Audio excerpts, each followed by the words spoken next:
प्यारे बच्चों, आज हम लोग क्लास 12th की ज्योग्राफी पढ़ेंगे। चैप्टर 5वां चल रहा और लास्ट चैप्टर है। लेक्चर 18वां आज होगा और यह चैप्टर समाप्त भी हो जाएगा 5वां। तो इसमें हम आते हैं, कृषि प्रणाली के प्रकार चल रहा था। इससे पहले 4-5 पढ़ा दिया गया है। आज है सामूहिक कृषि। सामूहिक कृषि सोवियत संघ से प्रारंभ हुई। सोवियत संघ, जिसको आज के ज़माने में रूस कहा जाता है, इस समय वहाँ से यह प्रारंभ हुई थी। इस कृषि को सोवियत संघ में कोलख होज कहा जाता है। देखो, ये बहुत महत्वपूर्ण है, पूछा जाता है 1 नंबर में। सोवियत संघ में सामूहिक कृषि को कोलख होज कहा जाता है। इसमें उत्पादन के साधनों पर नियंत्रण सरकार का होता था। वैसे अभी खेती हो नहीं रही है, लेकिन इसमें जब होती थी तो सरकार का नियंत्रण उत्पादन के साधनों पर, जैसे भूमि पर, श्रम पर, पूंजी पर सरकार का नियंत्रण होता था। इसमें सभी लोग मिलकर खेती करते थे।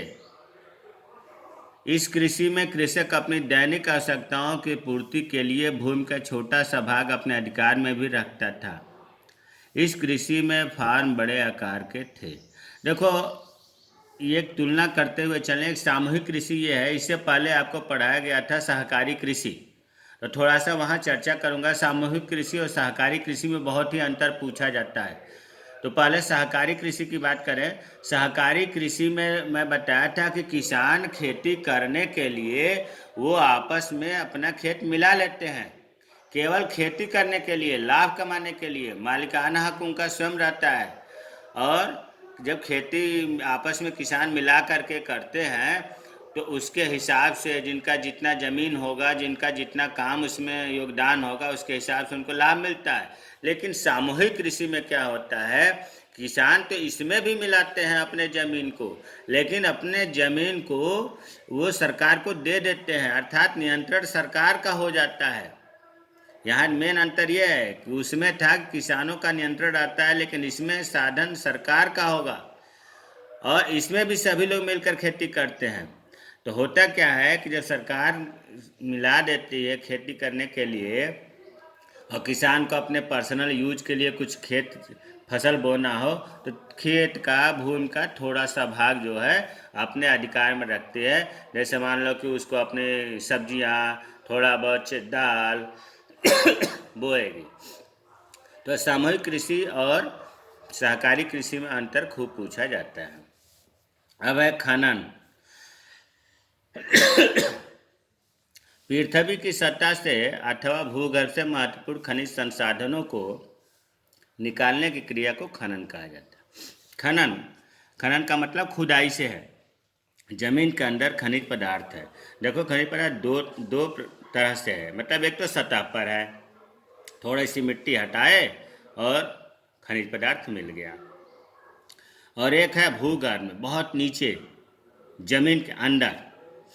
तो जमीन के अंदर से निकालना हो या सतह से निकालना हो संसाधनों को, खनिज को, तो उसे ही खनन कहते हैं, खुदाई भी कह सकते हैं। ये 2 तरह का होता है। धरातलीय खनन, धरातली का मतलब जो सतह के ऊपर है, यह आसानी से मिल जाता है, खुदाई को जो मशीनों की जरूरत नहीं होती है। यह आसान तरीका है, सस्ता तरीका है। दूसरा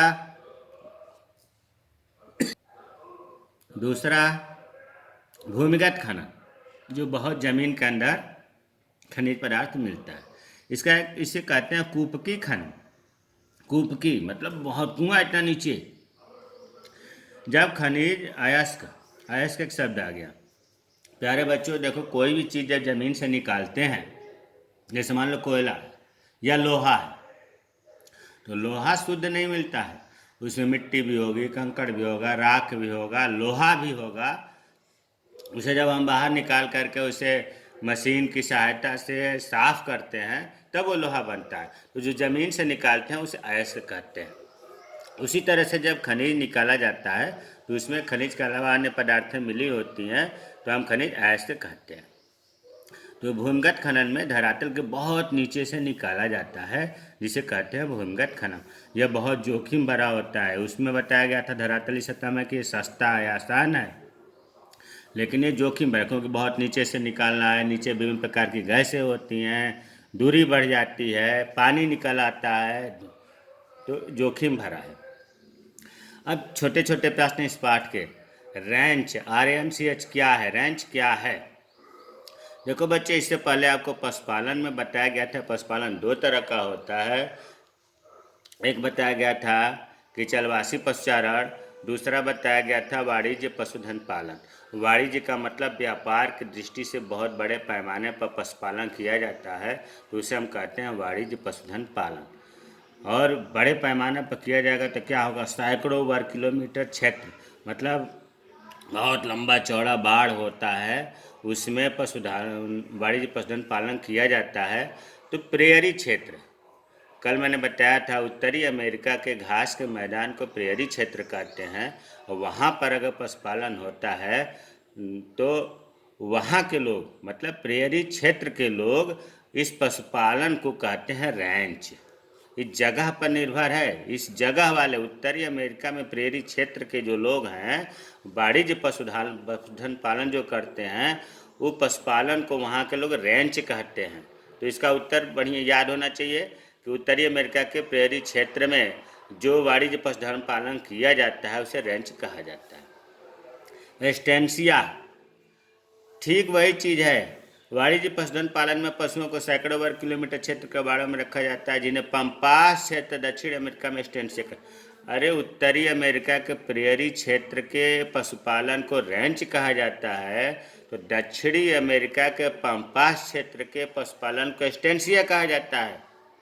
क्लियर हो जाना चाहिए। दक्षिण अमेरिका के पम्पास, दक्षिण अमेरिका में पम्पास क्षेत्र जो है वहाँ के पशुपालन को एस्टेंसिया कहा जाता है। अब है कोला खोज। अभी मैंने बताया था सामूहिक कृषि कि सामूहिक कृषि सोवियत संघ में शुरू हुआ, और सोवियत संघ में इस खेती को कहा जाता है कोलखोज। कोलखोज। चीकल किसे कहते हैं? चीकल, अरे आप कहते हो चिलगम, जबकि उसका नाम है चिविंगगम। जो चिलगम आप खाते हो और उसके चूसने के बाद जो बचा रहता है मुंह में, ऐसा थोड़ी नहीं कि पूरा घुल जाता है अंदर चला, नहीं, कुछ मुंह में बच जाता है, उसी को चीकल कहा जाता है। अच्छा, चिलगम बनता किससे है? तो ये जेपोटा वृक्ष का नाम, जैसे आम अमरूद होता है वैसे जेपोटा वृक्ष का नाम है, इसके दूध से बनता है। तो चिलगम चूसने के बाद जो शेष बचा भाग है उसे चीकल कहते हैं। प्राथमिक क्रियाओं, ये पाठ का नाम ही प्राथमिक क्रिया है। प्राथमिक क्रियाओं में कौन कौन से कार्य किए जाते हैं, बहुत महत्वपूर्ण है। हमने बताया था कि जो प्राकृतिक पर्यावरण है उसके हिसाब से, उसके प्रयोग से इसमें क्रियाएं होती हैं, जैसे शिकार करना, भोजन संग्रह करना, पशुचारण करना, मछली पकड़ना, वनों से लकड़ी काटना, कृषि करना, खनन करना। अंतिम प्रश्न जो बहुत महत्वपूर्ण है, सहकारी कृषि एवं सामूहिक कृषि किसे कहते हैं? ये आपको बता दिया गया कि सहकारी कृषि में कुछ किसान अपनी इच्छा से खेती मिला करके करते हैं, ज़मीन को मिलाकर करते हैं। इसका लाभांश उनके मजदूरी और उनके ज़मीन के हिसाब से बांटा जाता है। सामूहिक कृषि में जो है किसान मिला करके खेती करते हैं, लेकिन उत्पादन के साधनों पर सरकार का नियंत्रण होता है। इसमें कुछ कृषि खेती अपने निजी उपयोग के लिए रख लेते हैं किसान। जय हिंद, जय भारत।